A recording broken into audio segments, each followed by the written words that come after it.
Hello students, আমি Nitish sir জ্ঞানজ্যোতি coaching সেন্টারের পক্ষ থেকে তোমাদের প্রত্যেককে জানাই আরো একবার স্বাগত। তো স্টুডেন্টস, আজকে আমি তোমাদের সঙ্গে আলোচনা করব তোমাদের সিলেবাসের কালাপাহাড় বলে যে গল্পটা রয়েছে তারাশঙ্কর বন্দ্যোপাধ্যায়, সেই কালাপাহাড় গল্প থেকে আজকে সাজেশনস মাইনর এবং ডিএসসি হিসাবে যারা বাংলা রেখেছো সেকেন্ড সেমিস্টারে তাদের জন্য কিন্তু আজকে 2025-এর জন্য এই সাজেশনটি। যারা নর্থ বেঙ্গল ইউনিভার্সিটির বিভিন্ন কলেজগুলোতে এনইপি সেকেন্ড সেমিস্টারে মেজর বা মাল্টিডিসিপ্লিনারি কোর্স নিয়ে পড়াশোনা করছো, যারা মাইনর বা ডিএসসি হিসেবে বাংলা রেখেছো তাদের জন্য কিন্তু আজকের এই ক্লাসটি। যারা এখনো পর্যন্ত আমাদের চ্যানেলটিকে সাবস্ক্রাইব করোনি তারা অবশ্যই চ্যানেলটিকে সাবস্ক্রাইব করে পাশে থাকা বেল আইকন অল প্রেস করে রাখো, যাতে নেক্সট টাইম থেকে কোনো ভিডিও আপলোড করলে তার নোটিফিকেশনগুলো তুমি সবার আগে পেতে পারো।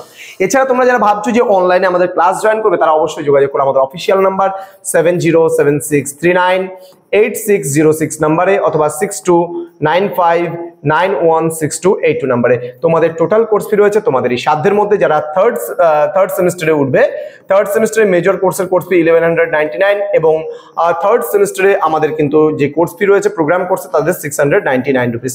7th আমাদের জুলাই থেকে শুরু হবে থার্ড সেমিস্টারে অ্যাডমিশন ফিস এবং 10th জুলাই থেকে আমাদের শুরু হবে কিন্তু ক্লাসেসগুলো। তো চলো শুরু করছি আজকের ক্লাসটা। কালাপাহাড় থেকে মোস্ট ইম্পর্টেন্ট যে সাজেশনস গুলো রয়েছে সেগুলো নিয়ে কি বলছে দেখো। কালাপাহাড় গল্পে আদিম প্রাণীর মধ্যে জৈব শক্তির বিকাশ ঘটেছে এক মঙ্গলময় কল্যাণাত্মিক স্বভাবে, তা আলোচনা করো। পরবর্তী প্রশ্ন, কালাপাহাড় গল্পটিতে কালাপাহাড় চরিত্রটি বিশ্লেষণ করো এবং দেখাও তার মধ্যে মানব সত্তা কতটা প্রকট হয়েছে। পরবর্তী প্রশ্ন, বড় প্রশ্ন কিন্তু এগুলো, হ্যাঁ। কালাপাহাড় গল্পে রংলালের চরিত্রে যে পশুপ্রীতি লক্ষ্য করা গেছে তা আলোচনা করো। নেক্সট বড় প্রশ্ন, কালাপাহাড় গল্পের নামকরণের সার্থকতা আলোচনা করো। এই চারটে প্রশ্ন পড়লেই হয়ে যাবে। এবার মধ্যম মানের প্রশ্নগুলো, রংলাল কালাপাহাড়কে বিক্রি করতে বাধ্য হয়েছিল কেন।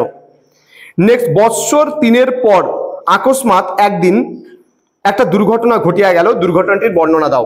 নেক্সট বলেছে, মধ্যে মধ্যে কালাপাহাড় ও কুম্ভকর্ণকে লইয়া বিষম বিপদ বাঁধিয়া উঠে, বিপদের বর্ণনা দাও, বিপদকে কিভাবে রংলাল মোকাবিলা করত। নেক্সট, রংলাল বেশ বড় চাষী, রংলালের অবস্থা প্রথমে কেমন ছিল, ইদানিং রংলালের অবস্থা কেমন হয়। তো এই কয়েকটা মধ্যম মানের প্রশ্ন পড়বো। এবার ছোট প্রশ্নের মধ্যে তোমরা অবশ্যই এই প্রশ্নগুলো পড়বে যেগুলো আমি বলে দেবো।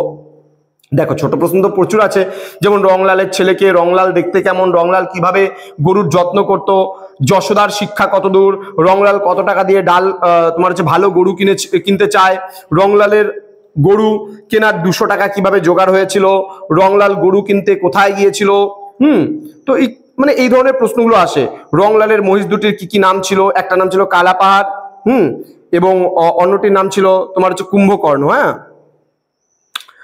তারপরে রংলাল মোষ দুটোকে কোথায় চড়াতে নিয়ে যেত, কালাপাহাড় ও কুম্ভকর্ণ যুদ্ধ করতে রংলাল কি সাজা দিত, মানে যদি দুটো আর কি গরু যদি যুদ্ধ করতো, মহিষ দুটো, একটা নাম ছিল কালাপাহাড় একটা নাম ছিল কুম্ভকর্ণ, এই দুটো যখন যুদ্ধ করতো, লড়াই করতো, তখন তাদের খুব সুন্দর একটা গল্প কালাপাহাড়টা, জানো তো, খুব সুন্দর গল্প।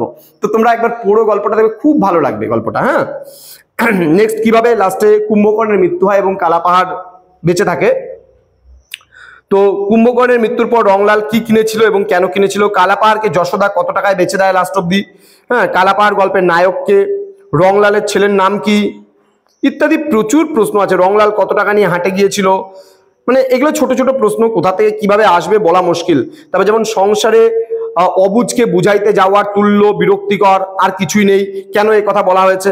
এখানে আমি যারা আমাদের পেইড ব্যাচে রয়েছে তাদের আমরা এখান থেকে ছোট প্রশ্ন প্রায় আমি বলছি 68টা ছোট প্রশ্ন দিয়েছে, এখান থেকে 68টা 68 কোয়েশ্চেন্স দিয়ে ছোট প্রশ্ন, ঠিক আছে।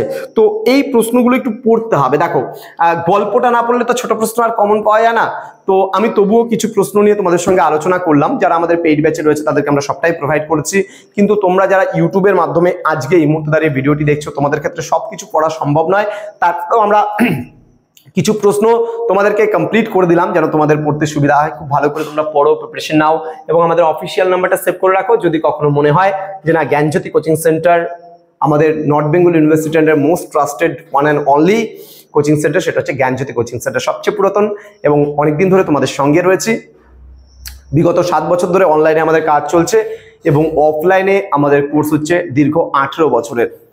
এবং এই দীর্ঘ 18 বছরের আগে আমাদের এই কোচিং সেন্টারটা সামলাতো অন্য একজন স্যার, এবং দীর্ঘ 16 বছর ধরে আমার এই সেন্টারের সঙ্গে জড়িত থাকা এবং সেখান থেকে দাঁড়িয়ে কিন্তু আজকের এই সেশনটা পুরোপুরি এস্টাবলিশড, অনলাইন এবং অফলাইন উভয়ভাবেই চলছে। দেখা হচ্ছে খুব তাড়াতাড়ি আরো একটা নতুন ভিডিও নিয়ে তোমাদের সঙ্গে। তোমরা প্রত্যেকেই ভালো থেকো, সুস্থ থেকো। Thank you so much, thanks for watching after all, thank you.